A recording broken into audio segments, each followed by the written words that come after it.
Bonjour à tous, Sébastien de Tophopolis, bienvenue sur ce tout nouveau focus. Aujourd'hui je vais vous parler de 3 bons jeux d'enquête. Unlock, Micro Macro Crime City, Chronicle of Crime Millennium 1400. Commençons par Unlock. C'est un jeu d'enquête coopératif fonctionnant avec des cartes interagissant entre elles. Vous pourrez donc profiter de l'ambiance d'un escape game à la maison. En utilisant l'application gratuite, vous pourrez explorer des cartes et profiter de diverses fonctionnalités, comme d'aide ou de compte à rebours par exemple.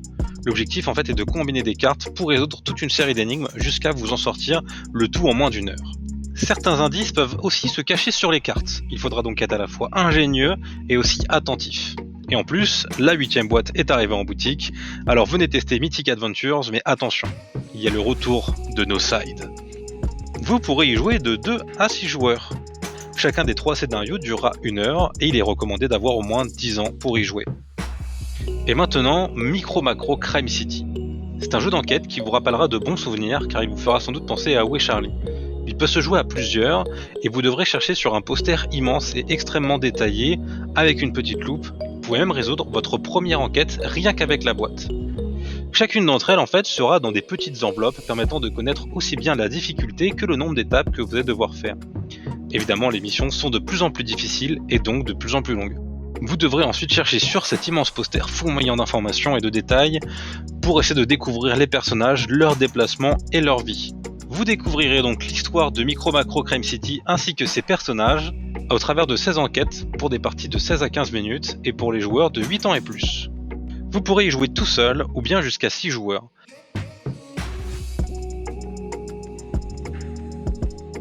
Et pour terminer, Chronicle of Crime Millennium 1400, qui se passe à Notre-Dame. Toujours dans les jeux d'enquête coopératifs, vous devrez résoudre des crimes, mais son gros atout est qu'il utilise en fait la réalité virtuelle. Il faut savoir que c'est une boîte de base et non une extension car elle fait partie d'une des 3 nouvelles boîtes qui seront disponibles. L'objectif est de résoudre des crimes lors de vos visites sur les différents lieux et personnes que vous allez rencontrer.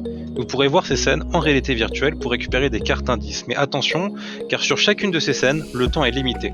En les décrivant minutieusement à vos coéquipiers, ils pourront récupérer des cartes indices correspondantes que vous pourrez ensuite scanner grâce au QR code. Vous obtiendrez donc plus d'informations et pourrez aussi les faire identifier par des experts.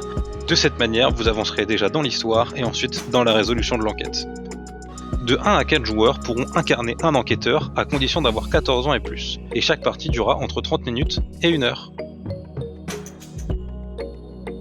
Merci d'avoir regardé cette vidéo en entier, j'espère qu'elle vous aura plu et permis de découvrir votre futur jeu favori. Pour soutenir la chaîne, n'hésitez pas à vous abonner et aimer nos vidéos. Sur ce, je vous dis à bientôt pour le prochain Focus.